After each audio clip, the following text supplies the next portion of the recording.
Shalom, shalom, Yeshua, the peace, Israel. First and foremost, I want to give all praise, honor, and glory to Yahweh, Bahashim, Yahushai, Bahashim, Makakwadash. All right, double honors to the elders and apostles of Great Millstone who do teach and rule well. Peace and salutations to the hopeful they scattered abroad. I am Brother Kakamar. Y'all coming at you with this really quick sit down. All right, we basically just, encouraging brothers to, you got to work out your own salvation. All right, we in this thing. And, ultimately, this is for you brothers out there. This is between, what it all boils down to, I should say, is between you and Yahweh Bashim Yahushua, man. All right, because when all hell breaks loose, all right, pretty much that's if you're not blessed to be with a brotherhood, anything like that, man, you pretty much gonna be on your own. It's gonna be between you and him, and you're gonna be left with what you got. All right, if you ain't been studying, being diligent, been doing the work, man, you just going to be left with what you got. It's going to be you and the Lord then, man. He might take away everything. He can take away everything from you like he did Job. All right? The book of Philippians chapter 2 and verse 12 says, "Wherefore, my beloved, as ye have always obeyed, not as in my presence only, but now much more in my absence, work out your own salvation with fear and trembling." All right? And jump down to verse 15. It says, "That ye may be blameless and harmless, the sons of Yahweh, without rebuke in the midst of a crooked and perverse nation, among whom ye shine as lights in the world." All right, so we doing this to be found blameless, man. The elect are gonna be justified and blameless in that day, man. All right, they're just their sins are already forgiven. All right, you wanna be a part of that number. You wanna do what you gotta do to be a part of that number, man. All right, you've been given a blessing, which is this truth, man. You want to do everything you got to do to obtain salvation in that day. All right?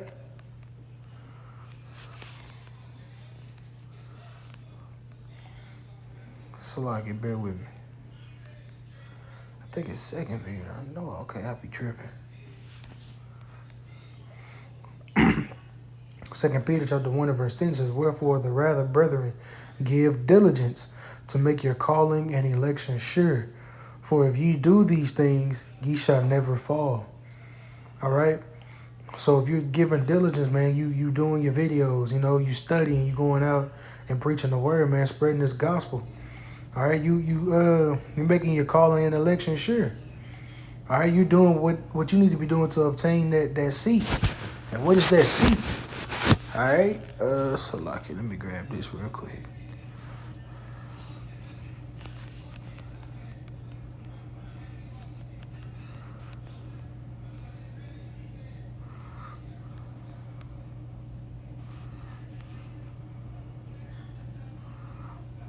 Salaki.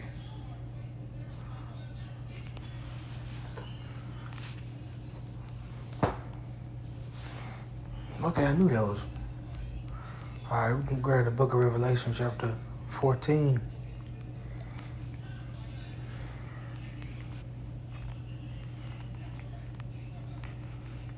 All right, this is the book of Revelation, chapter 14, verse 1. It says, "And I looked, and lo, a lamb stood on the Mount Zion." That lamb represents Yahweh Shai. It says, "And with him 144,000 having his father's name written in their foreheads." All right, so you doing the work, man. You studying, man. You're hoping to obtain this vision that John saw, and ultimately that vision that Ezra saw as well, as Yahweh Shai was placing crowns on the heads of the elect. All right.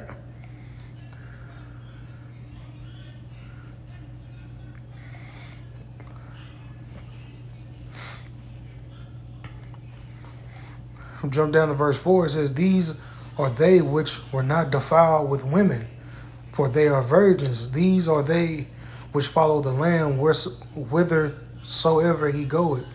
These were redeemed from among men, being the first fruits unto Yahweh and unto the Lamb." All right, we fighting to be a part of that number, man. The elect, the elect are special to Yahweh Bashim Yahushua, right? They're the first fruit. They're going to be the first fruits of the kingdom, man.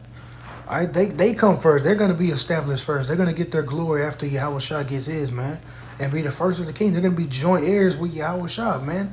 That's a spot you want to be in, man. That's glorious.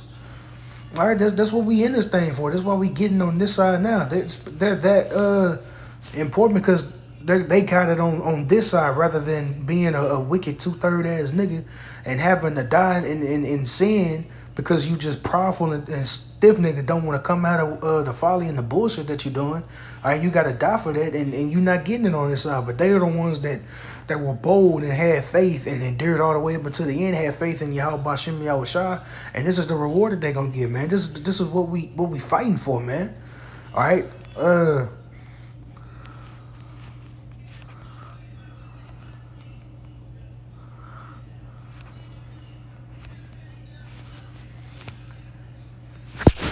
close out with Romans 3.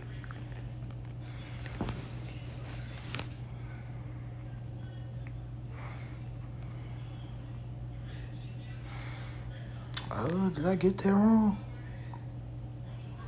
Oh, so like Revelation, I read that completely wrong. So like it, man, I'm trying to get these precepts memorized. Just bear with me.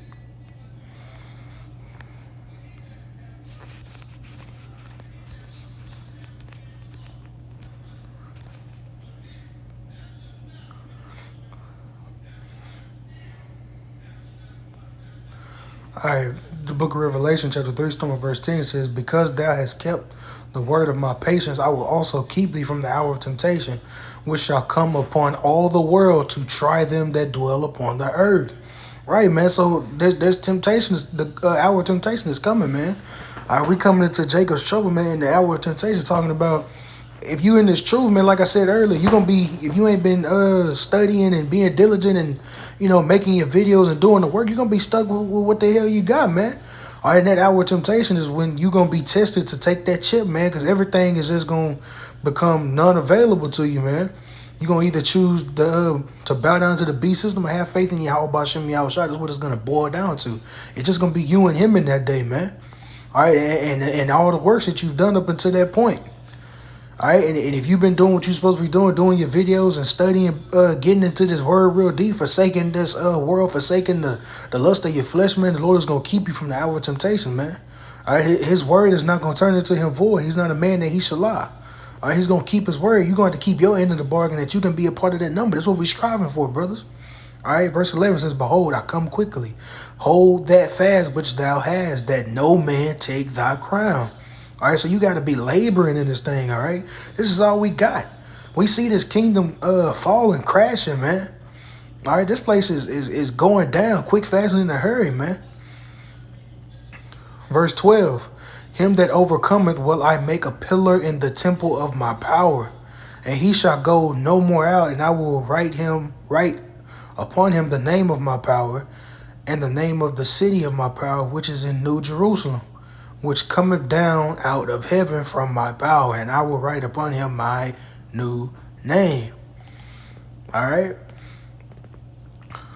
So, you know what I'm saying? We want to endure in this thing, man. We want to work out our own salvation with fear and trembling, all right? We want to just be in this thing and pray that the Lord continue to deal with us so we can be prepared for that day, man, for that hour of temptation that he keeps us, man. All right, so close out with that, man. With that being said, I want to give all praise, honor, and glory to Yahweh Bashem Yahushua, Bashem Kakodash, Yahweh Bashem Yahushua Ratazah. This was, Lord willing, this was edifying to the hopeful elect. I want to give double honors to the elders and apostles, great millstone, who do teach and rule well, told me this truth. Peace and salutations to the hopeful elect scattered abroad, all right? Till next time I say shalom.